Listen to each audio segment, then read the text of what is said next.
வணக்கம். இன்றைய சமையலில் நம்ம பார்க்க போகிறது பாம்பே சட்னி.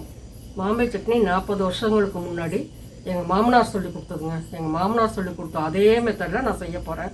நம்ம இப்போ செய்யலாம், பார்க்கலாமா? நம்ம பாம்பே சட்னிக்கு தேவையான பொருட்களை நம்ம பார்ப்போம்.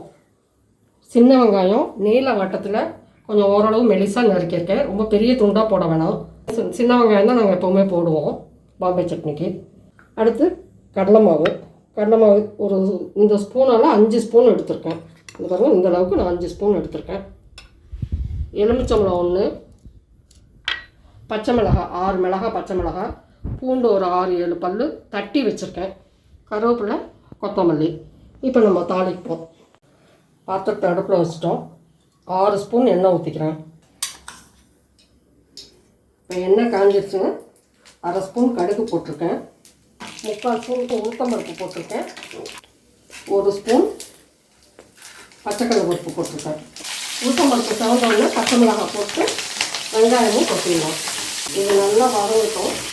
1 கொத்து கருவேப்பிலை போட்டிருக்கேன். இது நல்லா வதங்கிட்டு இருக்கேன். இந்த மாமனார் சொல்லி கொடுத்ததுன்னு பார்த்தீங்களா? மாமனார் சொல்லி கொடுப்பாரான்னு யோசிக்கிறீங்களா? எங்கள் மாமனார் கொஞ்சம் வித்தியாசமான சமையல் அப்போவே எதிர்பார்ப்பாருங்க. அவர் எங்கேயாவது கேள்விப்பட்டால் வீட்டில் சொல்லுவார், இப்படி செய்யுமா அப்படி செய்யுமான்னு சொல்லுவார். அதனால் அவருக்கு பிடிச்சது செஞ்சால் ரொம்ப திருப்தியாக சாப்பிடுவார். அதனால் அவர் சொல்லி கொடுத்ததை மறக்காமல் நான் இன்னமும் செஞ்சிகிட்ருக்கேன். இப்போ வெங்காயம் ஓரளவு வதங்கிடுச்சு. இப்போ பூண்டு தட்டி வச்ச பூண்டு 6 பல் பூண்டு தட்டி வச்சுருக்கேன், அதை போட்டுட்டேன். பூண்டு போடும்போது எப்போவுமே அளவு குறைச்சிக்கணுங்க. அளவு குறைச்சிப்போம். நம்ம இல்லைன்னா போய் அடியில் போய் பிடிச்சிரும். அதுக்காக தான் பூண்டு போட்டோம்னா எப்போவுமே அளவு குறைச்சி வச்சு உதக்குங்க. வெங்காயம் நல்லா வதங்கிடுச்சு. 5 ஸ்பூன் கடலை மாவு எடுத்து வச்சோம்னா நம்ம கட்டி விடாமல் கரைச்சிட்டு இதில் ஊற்றணும்.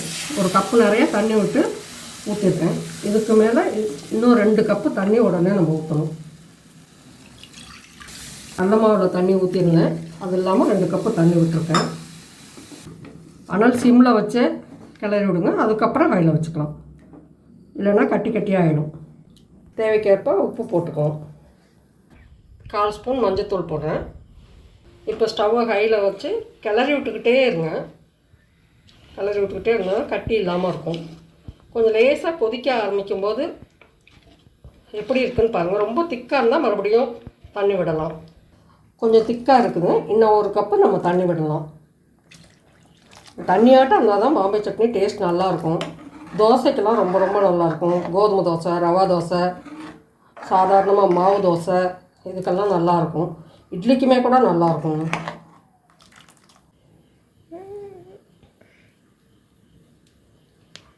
நல்லா கொதிக்க ஆரம்பிச்சிருச்சு. இந்த கொஞ்சம் கொதித்தோடனே நம்ம ஸ்டவ்வை ஆஃப் பண்ணிடணும். நல்லா கொதிச்சிருச்சு. இப்போ நம்ம ஸ்டவ்வை ஆஃப் பண்ணிவிட்டு எலுமிச்சம்பழம் புழிஞ்சு விட்டுக்கலாம். ஆஃப் பண்ணிட்டு புழிஞ்சால் தான் நல்லாயிருக்கும், இல்லைன்னா திரிஞ்சு போனாலும் போயிடும். ஆஃப் பண்ணிட்டு புழியலாம். எலுமிச்சம்பழம் ரொம்ப நேரம் கொதிக்கவும் கூடாது. அதனால் ஆஃப் பண்ணிவிட்டு நம்ம புழியலாம். எலுமிச்சம்பழம் புழிஞ்சு ஒரு கிளறிட்டு கொத்தமல்லி தழை தூவிடலாம். இப்போ அவ்வளோதாங்க, ரெடி ஆகிடுச்சு.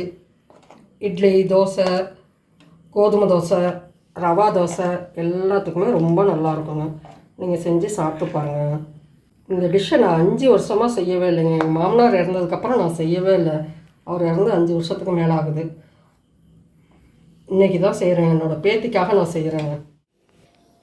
என்னங்க, பாம்பே சட்னி நான் எப்படி செஞ்சேன்னு நீங்கள் பார்த்துருப்பீங்க. இதே மாதிரி நீங்கள் செஞ்சு சாப்பிட்டு பார்த்துட்டு நீங்கள் எப்படி இருக்குன்னு எங்களுக்கு சொல்லுங்கள். அடுத்த வீடியோவில் நம்ம சந்திப்போம். நன்றி.